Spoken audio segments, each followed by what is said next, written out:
أعوذ بالله من الشيطان الرجيم. الحمد لله رب العالمين. Rendons grâce à Allah, le Tout-Puissant, le Tout-Miséricordieux, qui par sa grâce et sa bonté nous a permis de revenir sur notre mission à travers notre plateforme, promouvoir l'agriculture comme un business, agriculture plus qu'un métier, un business rentable. Alors, comme nous l'avons indiqué dans notre précédente vidéo, que nous allons parler prochainement sur comment savoir si un produit est homologué.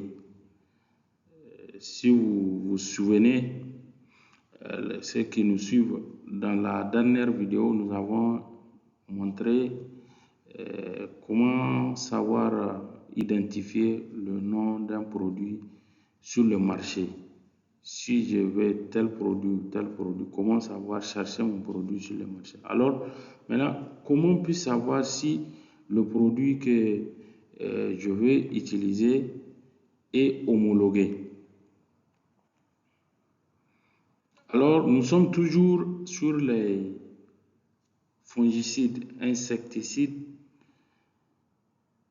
ou pesticides, produits ou pesticides homologués.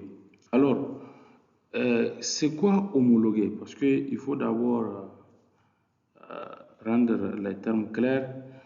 Homologuer un produit, c'est l'autorisation d'utiliser le produit dans une zone géographique donnée. Pour notre cas, nous allons nous intéresser aux produits, c'est-à-dire les matières actives ou les molécules qui sont utilisées dans la zone SULS. Je dis SULS, c'est quoi la zone SULS aussi? SULS, c'est la commission permanente inter-État de lutte contre la sécheresse au Sahel. Il faut le rappeler, SULS est une commission qui, à sa création, comptait 8 États membres du Sahel, dont le Burkina Faso, le Cap-Vert, la Gambie, le Mali, le Niger, la Mauritanie, le Sénégal et le Tchad. Le SULS, à sa création, comptait ces 8 pays membres du Sahel. Mais avec le temps, ce fut élargi à 13 membres avec l'augmentation, l'adhération de 5 pays, dont la RCI, la Côte d'Ivoire, le Bénin, la Guinée-Bissau, le Guinée et le Togo. Donc, ces 13 pays membres ont une commission qui veille vraiment à une certaine norme d'application des produits agricoles afin de préserver et conserver et contrer vraiment la sécheresse dans la zone du Sahel. Alors, pour y arriver à préserver la zone contre la sécheresse, il ne faut pas oublier que les produits phytosanitaires dont nous utilisons sont l'un des vraiment les causes destructeurs, l'un des éléments qui contribuent à beaucoup détruire notre environnement. Ils perturbent beaucoup l'écosystème. Donc, au niveau de cette commission de SULS, il y a l'autorité de régularisation des pesticides l'utilisation de pesticides dans cette zone SULS. Donc nous allons essayer de découvrir ensemble. Et voilà l'étiquette d'un produit phytosanitaire donné. Alors il faut le dire que pour savoir réellement qu'un produit phytosanitaire est homologué, l'étiquette de façon générale doit nous fournir 3 informations nécessaires de façon claire et sans ambiguïté. Premièrement, c'est le fabricant. Le nom du fabricant du produit. Qui a fabriqué? Quelle firme a fabriqué le produit? Les firmes, ce sont des sociétés qui sont habilitées à produire des molécules pour mettre à la disposition des distributeurs dans le cadre de la lutte phytosanitaire, bien sûr. Maintenant, le nom du fabricant, pour le cas de notre étiquette présente, c'est Arysta Life Science. Vous voyez, c'est Arysta Life Science, qui est une firme française de fabrication de produits phytosanitaires. Et le nom commercial, comme nous l'avons dit, au niveau de l'identification d'un produit phytosanitaire, le nom commercial doit être mentionné en grand caractère sur l'emballage, le flacon ou le sachet.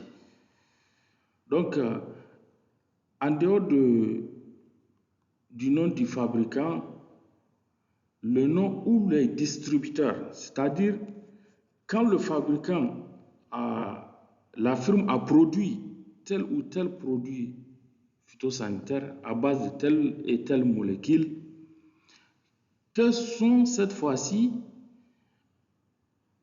les distributeurs, quelles sociétés sont habilitées à commercialiser à grande échelle ce produit.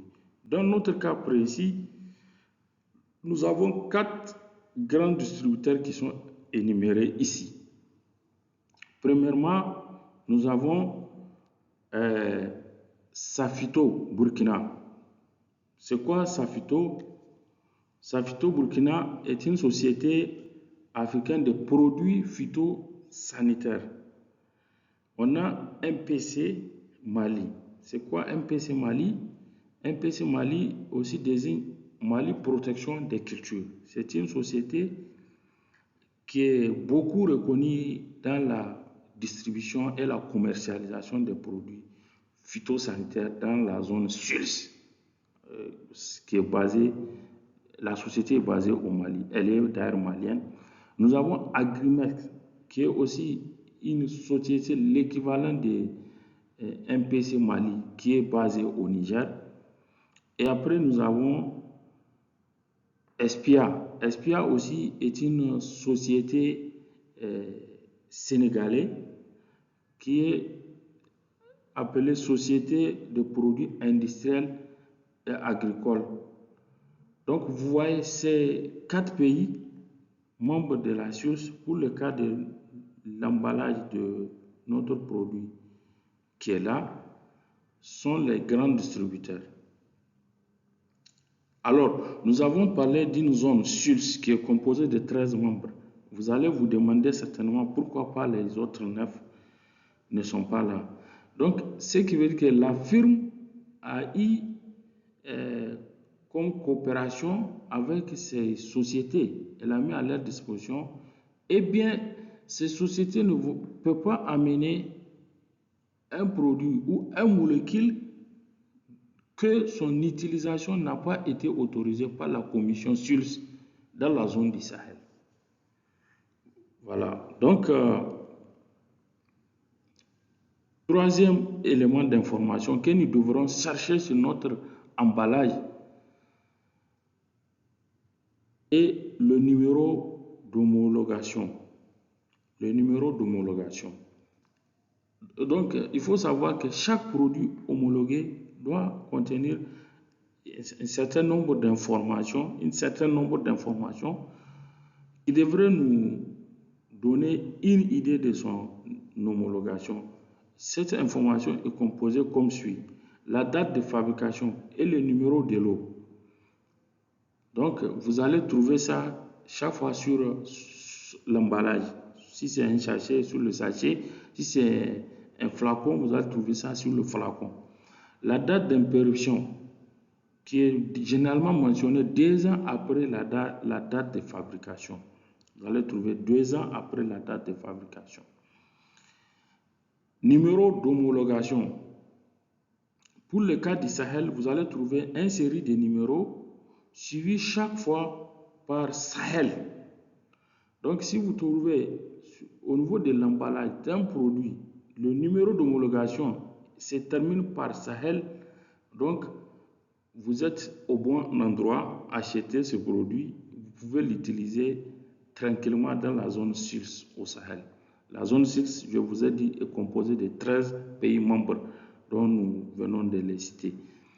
Maintenant, vous allez vous poser la question, et alors, est-ce que chaque produit, tout produit qui n'est pas homologué dans la zone du Sahel est interdit pour être utilisé au Sahel?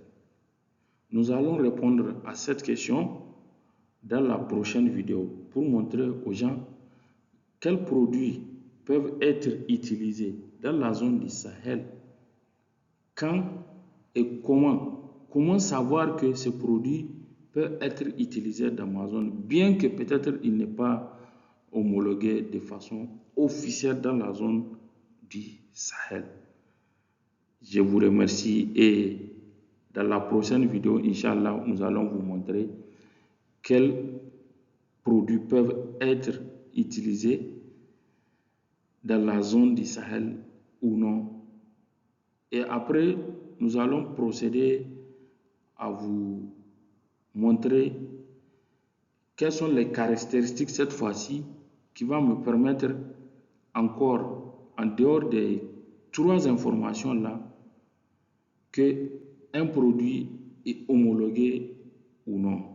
En un mot, nous allons montrer quelles sont les caractéristiques d'un produit non homologué. Comment je puisse savoir que ce produit est alors un produit que je ne peux pas utiliser parce que je ne connais pas exactement son homologation. Est-ce que c'est un produit certifié? Je vous remercie.